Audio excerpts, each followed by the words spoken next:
Sí, sí. Sí. Bueno, buenas tardes. Buenas tardes a todos. Muchísimas gracias por estar aquí. Muchas gracias al CAL, al Centro Andaluz de las Letras, por permitirnos estar aquí y presentar el libro. Muchísimas gracias a Isabel Tejada por pedirme que lo presente. Bueno, y voy a hacer unas pequeñas observaciones sobre lo que es mi lectura, que evidentemente puede haber otras, pero esta es la mía, esto es lo que yo os ofrezco. Y después pasamos a escuchar a Isabel, a Bel, que la conocéis todos por Bel, que creo que es lo que más nos apetece. Bueno, esto es que lo veo aquí mucho, me molesta. Necesito no mirar. Vale. Bueno, en primer lugar, os tengo que contar que Isabel Tejada nació en Lisboa. Bueno, eso no es muy relevante, pero me parece como muy literario que naciera en Lisboa. Que nacer en Jaén, yo nací en Jaén y también es muy literario, pero nacer en Lisboa tiene su encanto. Nació en Lisboa, pero desde pequeñita, ¿no? Pasó su infancia ya en Jaén, ¿no? Se trasladó a Jaén desde muy pequeña. Antes de que aparecieran Los sitios conocidos, en la editorial, que es el libro que venimos a presentar hoy, en la editorial La Isla de Siltolá, una editorial sevillana que está publicando muchos autores de Jaén últimamente. Antes de que aparecieran Los sitios conocidos, pues Isabel ha publicado otros libros, por ejemplo La sonrisa del camaleón, que fue publicada en la colección Monosabio del Ayuntamiento de Málaga, o El alma irreversible, que fue accesi del premio de la Diputación, bueno, para escritores noveles del premio de la Diputación de Jaén, y se publicó en el año 2013. También se publicó antes un libro que es Alguien dijo cero y me volví, que fue publicado en la colección poética y peatonal, de ejemplar único de Gabriel Viñals, una edición limitada, artesanal, muy bonita, pero aunque apareció antes, lo escribió después, ¿no? O sea, que digamos que el orden cronológico sería La sonrisa del camaleón, por nombrar los más importantes, La sonrisa del camaleón, El alma irreversible y Los sitios conocidos. Vale, la primera pregunta que yo me hago ante el libro de Isabel es, digamos, qué necesidad la guía, qué la lleva a escribir, ¿no? Y bueno, como ya dije en una ocasión que ya hablé de este libro, yo creo que presentar a Isabel es muy interesante porque todas las respuestas están en el libro. Entonces, toda la presentación está llena de versos de Isabel, porque yo me voy haciendo preguntas y ella con sus versos me los va respondiendo, ¿no? Entonces, ante la pregunta de por qué escribir, ante el deseo de acabar, fatiga de vivir, escribir para salvarme. Esta dedicación y delicadeza exquisita que el sujeto lírico dice dedicar a la confección de sus leyes universales de autoasco, Isabel Tejada las dedica, sí, pero a crear un cuidado artefacto poético que late en nuestras manos por dolorosamente honesto. Me parece que existe, que esta necesidad que acabo de citar, ¿no? Escribir para salvarme, está presente en obras anteriores como La sonrisa del camaleón o El alma irreversible, obra de la que Sergio Franco decía en el prólogo que le escribió que se ajustaba a la poética de Henri Michaud. Escribo para recorrerse, desarmarse y armarse, intentando que las piezas encajen, ¿no? Me parece que todo ese recorrerse, armarse, desarmarse, intentando que las piezas encajen, ¿no? Que Sergio Franco veía en El alma irreversible, me parece que está presente en los tres libros. Me parece que forma parte de la poética de Isabel Tejada, ¿no? Pero, en mi opinión, frente a la obra citada, en Los sitios conocidos, la autora acendra la palabra poética, que se hace más concentrada, más limpia, de perfiles más definidos, con más peso y por eso más honda. Pero eso sí, sin perder la fragilidad, hablar junco, dice en una ocasión, en un verso, y su cuota de incertidumbre, porque no tenemos que confundir que la palabra se concentre o sea más limpia, de perfiles más delimitados, no implica que esta palabra nos transmita certezas, ¿no? La incertidumbre, la pregunta, me parece que es una parte esencial de los libros, de los poemas de Isabel. Bueno, respecto a la estructura, la obra, Los sitios conocidos, está formada por 3 partes: el peso, la senda y la grieta. Me parece que es una estructura muy orgánica, y el peso y la grieta los voy a unir porque el peso y la grieta me parece que lo que intentan es una indagación sobre el yo, pero es interesante que comience con el yo, el peso, y termine con la grieta, que también indaga sobre el yo. En medio se queda la senda, la segunda parte.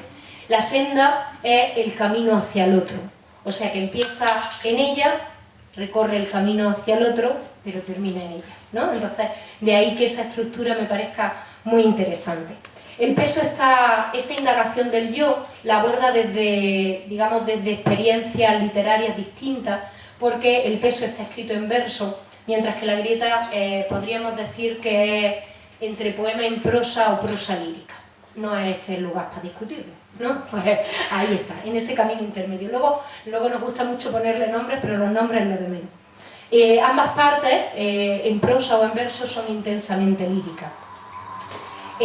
También hay diferencias en las maneras de indagar sobre el yo entre el peso y la grieta. El peso indaga el yo, calibra su peso, me parece que de ahí el nombre, tan incapaz a la hora de explicarme cuando el tema de conversación soy yo, o, por ejemplo, soy más allá de lo que soy. En esa indagación del yo me parece muy interesante que ese yo que se nos presenta, ese sujeto lírico que tanto se parece a la poeta, o que es uno de sus yos, ¿no? Ese yo que se nos presenta no es un yo cerrado. Dentro de esta incertidumbre, esta pregunta que permanece, no es un yo cerrado, sino que es un yo abierto y lleno de posibilidades, y por eso es sugerente. Repito, soy más allá de lo que soy, ¿no? Siempre deja esa puerta de misterio, y eso me parece que es interesante. En esta parte hemos dicho indagar el yo, calibrar su peso, pero también, si recorremos sus palabras, sabemos que también es sacarlo fuera, convertirlo en palabra poética y librarse de él. Escribir para librarme de mi propio peso, dice la autora. Bueno, respecto a la grieta, en esta parte la autora muestra la herida descarnada, abierta, no se esconde del dolor. Aparece la soledad, la ausencia de la madre, la violencia, y apela a un lector verdaderamente estremecido. Esto es ser masacrada. ¿Me oye? La casa en llamas y el niño encerrado en el sótano. Además, otra cosa que he descubierto en las múltiples lecturas que me ha gustado mucho, es interesante porque el libro te va diciendo cosas a medida que lo vas leyendo en distintas ocasiones, ¿no? A veces estamos más abiertos, otras veces más obtusos, y se ve que hoy he encontrado una cosa que me ha gustado mucho, y es que me parece que además estas dos partes que indagan en el yo mantienen un diálogo explícito, es decir, existen como ideas que se repiten casi literalmente. En el peso, en la primera parte, aparece la idea del desarraigo, no soy de aquí, aparece un verso, o otro verso, quisiste desarraigar, pero eso era otra cosa más que no se te daba bien, ¿no? Aparece ese desarraigo, hay muchos tipos de desarraigo, y me parece que es un desarraigo vital, de haber perdido el lugar en el mundo, y me parece que la respuesta está: ¿qué fue de ti como mi lugar, mamá?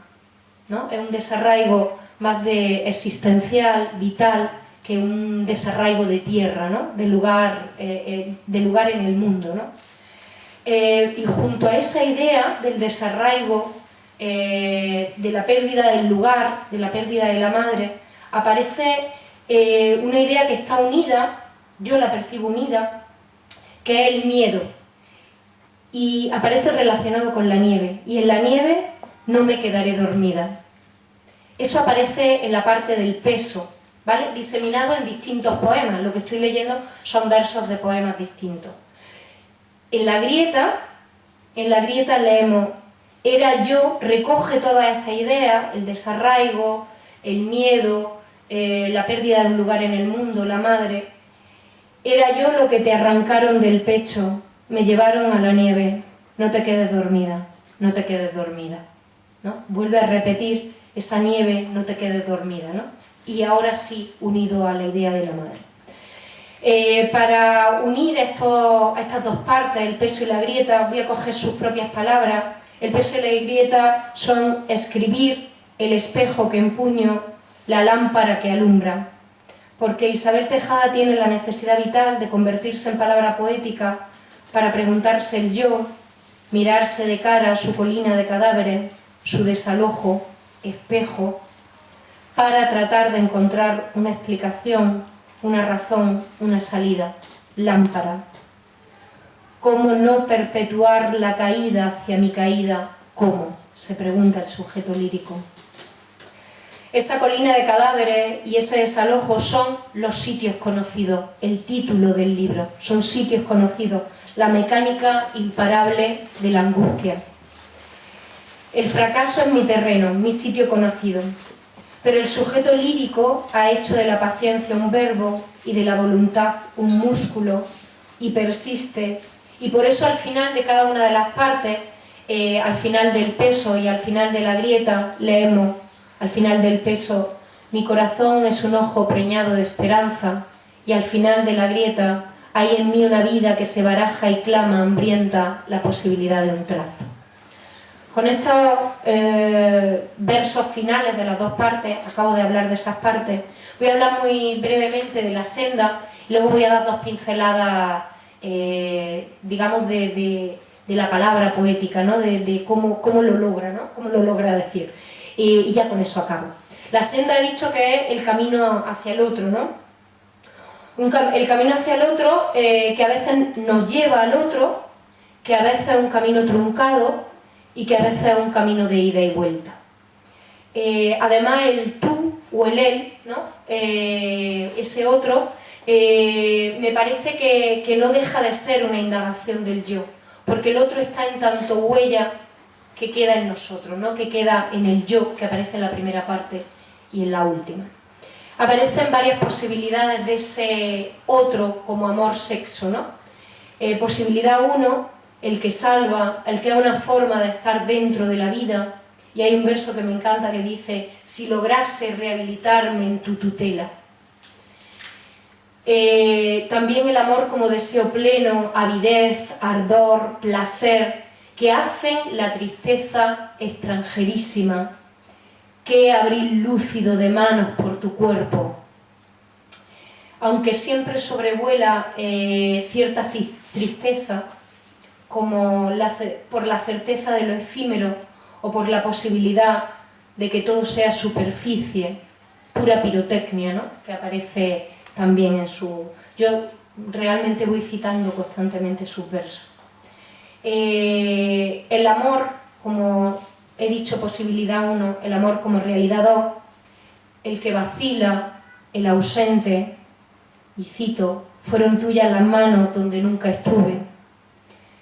El amor que nos hace frágiles, vulnerables, y cito: quedar enganchada de tu anzuelo y rogar que no vuelva a tirarme al mar.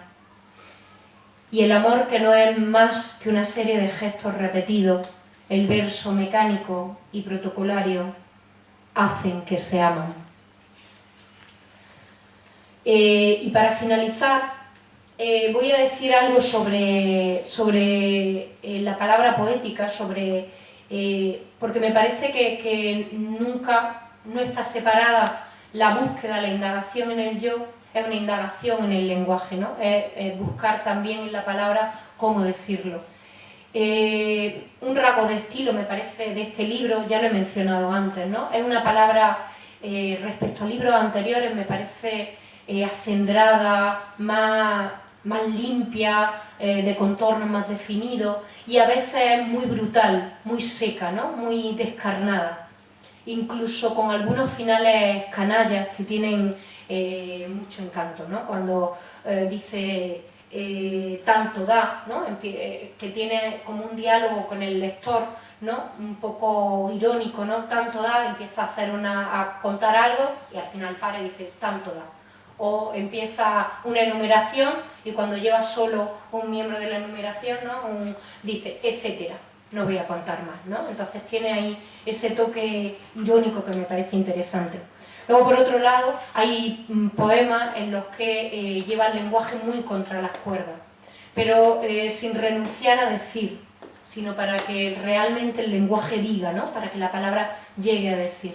Un ejemplo sería Meditaciones, que no sé si lo piensan leer, porque si lo piensan leer, ¿sí? Pues entonces, quedaros con que Meditaciones era el ejemplo de esa palabra contra las cuerdas, sin renunciar al difícil equilibrio de la poesía, sin renunciar a la comunicación, sin renunciar a decir, pero sí hay que explotar un poco el lenguaje, ¿no? Romper la expectativa, buscarle las esquinas, ¿no? Y me parece que Isabel lo hace.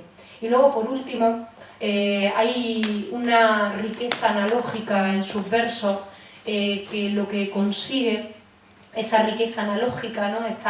Hay numerosas metáforas y eso me parece que es un arma de la poesía muy interesante porque no solo ensancha la realidad, sino que es una manera de construir realidad sobre el papel, ¿no? Una manera el arma del poeta, ¿no? De construir realidad.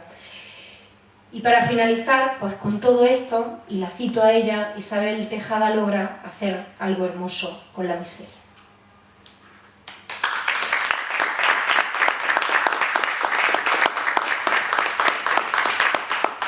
Y os dejo con Isabel.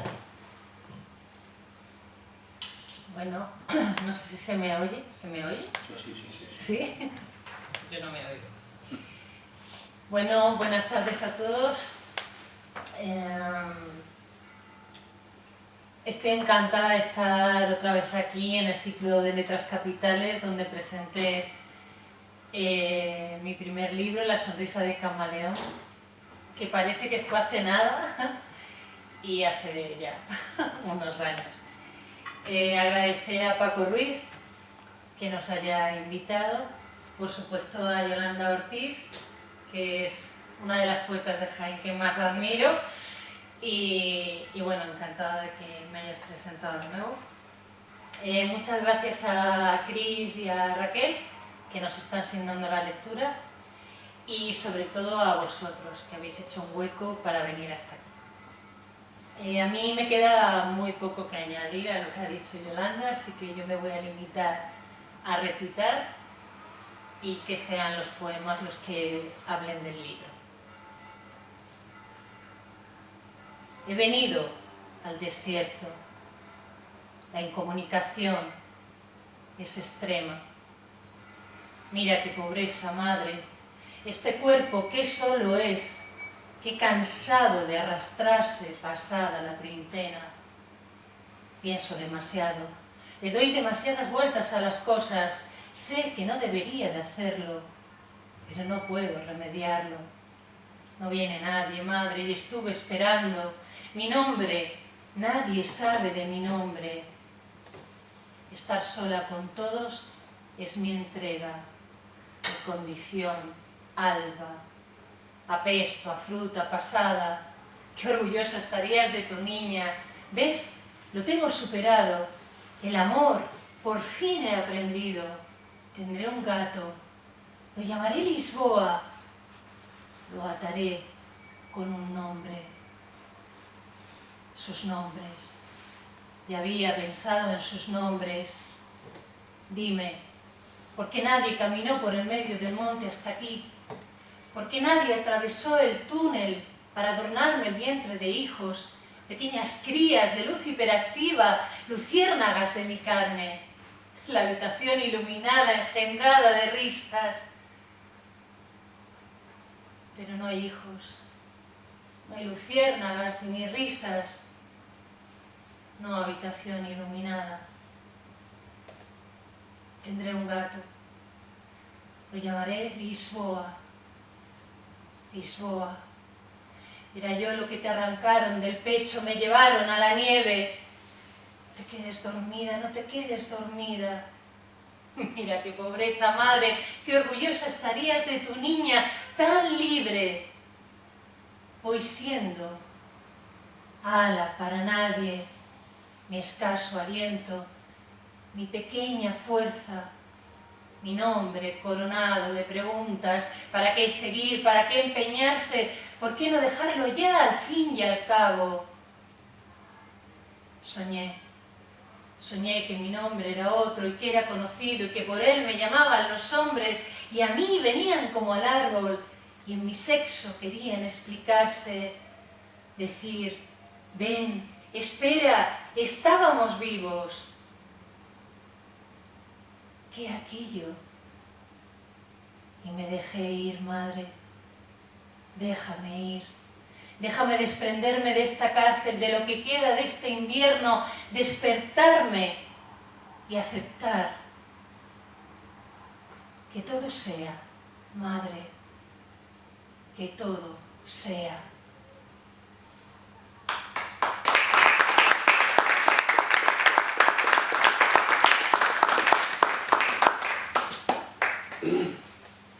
Que nadie se dé por aludido del ánimo leso, de las líneas de corte, del abismo, de la acumulación, del llanto.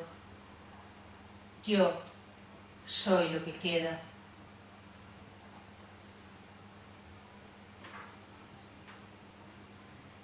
Tiene como la tristeza si sabes que te has equivocado. Dejar atrás el pensamiento de que poco vale. Si aquí sigue el síntoma, aquí el ahogo, como si todo el dolor. Y no sé qué oración, qué.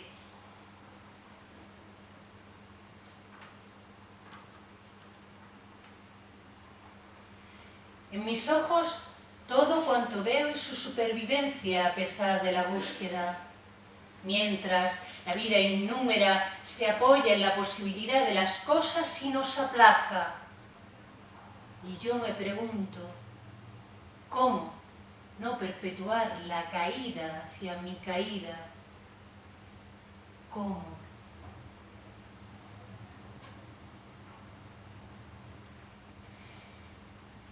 Si lograse un poco de amor que alterara mi ruta, rehabilitarme en su tutela o bajar la guardia, una resistencia menos, una resistencia más cerca, dejar de repetirme, no soy de aquí.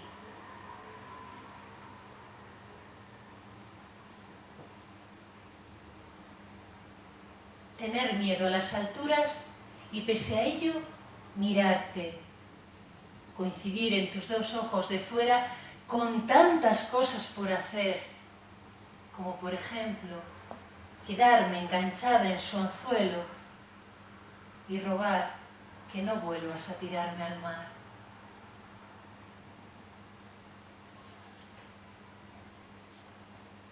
Tú, que no recuerdas que todo se acaba, te aproximas hacia la puerta entreabierta como un animal vacilante. Insistes en ser y no ser aquello que me recorre, en el consuelo de no pronunciar las palabras que nos nacen, en conformar mi cuerpo, aunque no sea suficiente.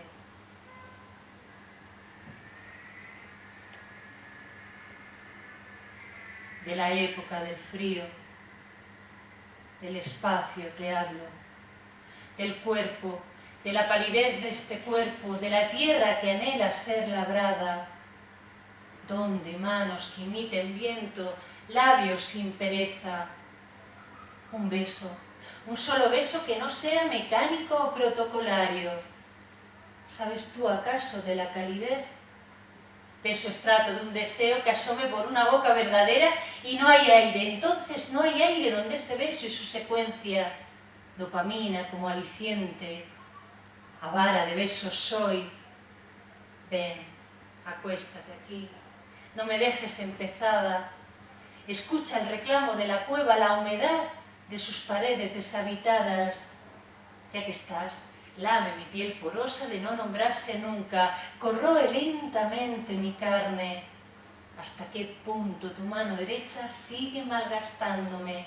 Baja, comete todo lo que esté a tu alcance, déjame el coño enrojecido. La tristeza, sabes, extranjerísima. No digas, permanece detrás, indaga con manía, con vicio, desmorona y así tu voz, pero no digas, mírame, que tus ojos hablen, que yo sabré entender unos ojos brillantes. Así están las cosas, te estoy haciendo a base de dedos, a tu sexo no habrá nada que mi boca hambrienta no sepa o no pueda darle. Todo se aleja, sin orden los caracteres del pensamiento, dopamina efímera, flujo sostenido. Hiéreme, mi talento es hacerte uso y sucumbir. Cae, haz sobre mí, te pido. Rebásame intenso, húndete justo ahora como si pudieras derramarte. Sé obstinado, que debajo de ti nada pesa, nada importa, y el impulso del tiempo, de la luz, vomitara, solo dejarse abatir allí donde el cuerpo consumido ahora reposa. Mira, hay color en mis mejillas. Ven, acuéstate aquí, que tus brazos me abarquen. Lo sé, pareceremos débiles.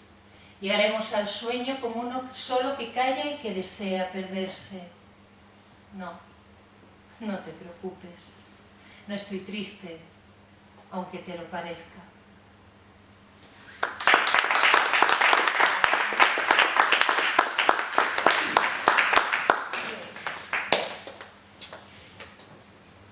Quisiste arraigar, pero eso era otra cosa más que no se te daba bien. Otra cosa que tampoco sabías. Otra altura.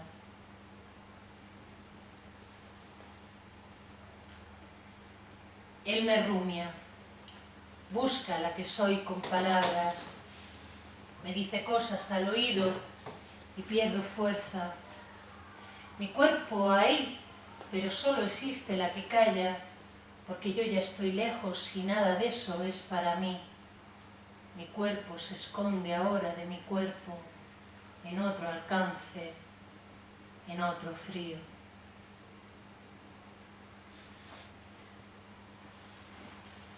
Vibro en lo escaso. Reúno todos los nombres en las huellas que otros dejaron dentro de mi sexo. ¿Quién aquí? Pregunto, como si no supiera.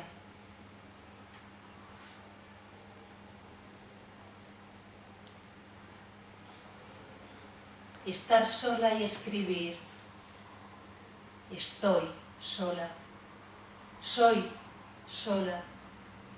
Hoy. Como si todo lo que escribo, con escribirlo, no doliera, o doliera un poco menos.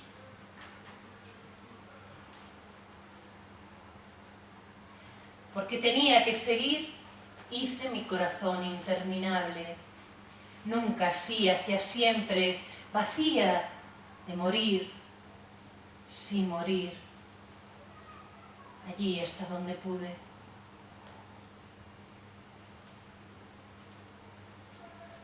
Sé nacer, así exactamente, nado, soy la nadadora entre mi asfalto y no es llorar. Hasta que aprendas, me digo, el horizonte, hasta que aprendas, llegarás tarde.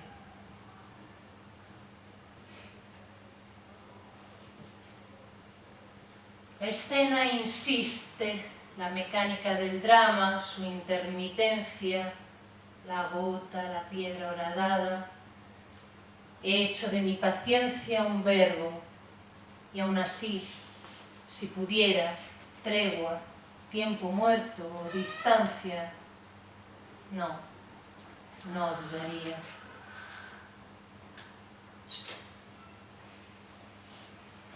Y en la nieve no me quedaré dormida, no persistiré en lo torcido, la obstinación de mi ciclo, la historia de mi sarna.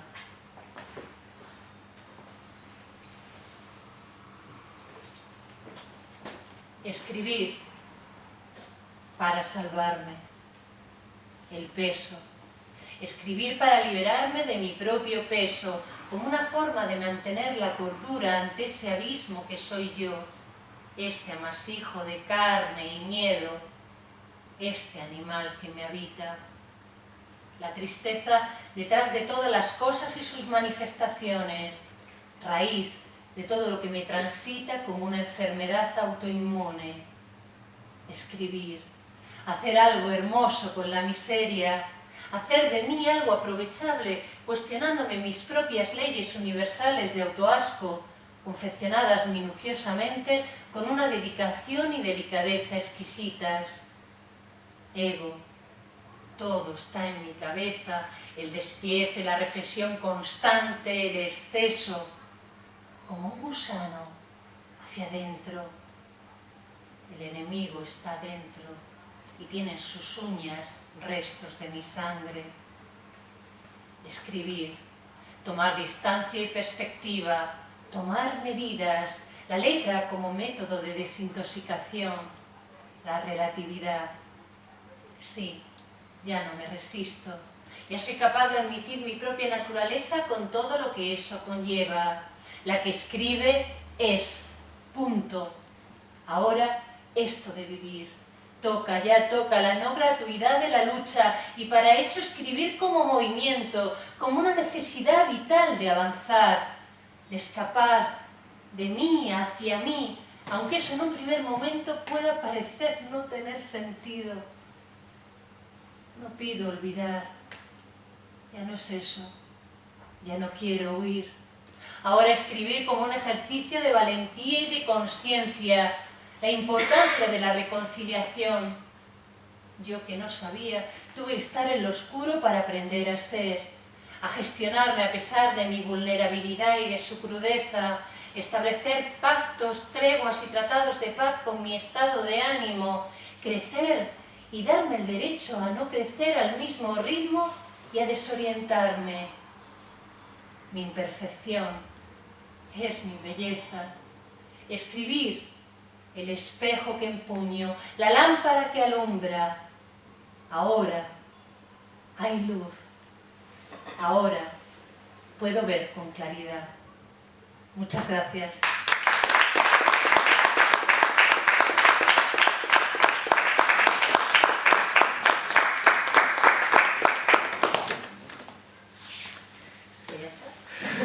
Si queréis hacer alguna pregunta. Precioso. Ya está. No soy tan triste, ¿no? No, me ha gustado mucho. Poco a poco. Vas cogiendo ritmo.